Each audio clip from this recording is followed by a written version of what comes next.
Hello guys, আজকে আমাদের পড়া তাড়াতাড়ি ছুটি হয়ে গেছে, তাই জন্য আমরা একটু বেরিয়েছি ঘুরতে। দেখুন কে কে আছে। আমি, এই যে একজন ছোটু, এটা শ্রিয়া, এই যে আমার পিছনে তৃষা, আর এটা অন্বেষা। আপাতত প্ল্যান হচ্ছে ফুচকা খাওয়ার। তোমার দেখিয়া মাতাল হইয়া রাতের ঘুম গেল ইউরিয়া সোহাগ চাঁদ বদনি ঘুঙুর পায়ে দিয়া নাচয় শক্তি তোমার। এখানে ফুচকা স্টলে এসে আবার ভিডিওটা স্টার্ট করলাম। তিশা এখানে বলছে যে ও আর আমি ফুচকা খাবো, আর ও টাকাও দেখিয়ে দিচ্ছে, আর শ্রেয়া এখানে হালকা করে পোজ দিয়ে দিচ্ছে। কাছে মন লাগে এখানে আবার আমি হালকা করে পোজ দেওয়া শুরু করে দিয়েছি। পিছন থেকে এরাও আবার কোথা থেকে এসে হাই হ্যালো করছে। আর বন্ধুরা সকলে একসাথে আছে, কোনো গন্ডগোল হবে না, এটা কি হতে পারে নাকি? সেই দুষ্টুমিটা নিয়ে কথা এখানে হচ্ছিল, তৃষা বলছিল সেটার ব্যাপারেই। চলো। আর এটা হচ্ছে লেবু গাছ, আমাদের পড়ার পথে পড়ে, এখানে খুবই সুন্দর লেবু হয়।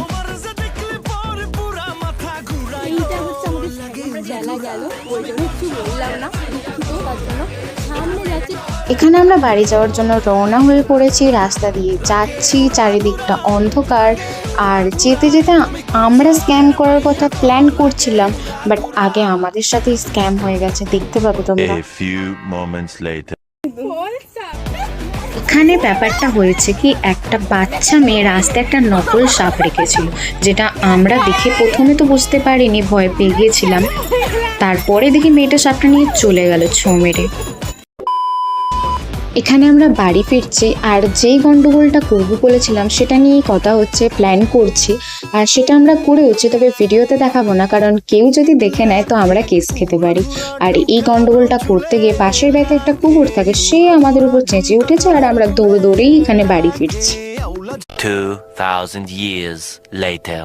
আমরা আজকে একটা খুব ভালো জিনিস খুঁজে পেলাম। বিষয়টা হচ্ছে কি, ওরা নাকি এখানে কি একটা ওয়ার্ল্ড কাপ চিপস কিনেছে।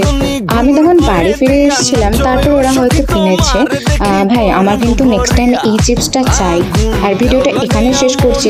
যদি ভালো লাগে তো একটা লাইক করে দিও এবং একটা কমেন্ট করে দিও। রইলে তোমার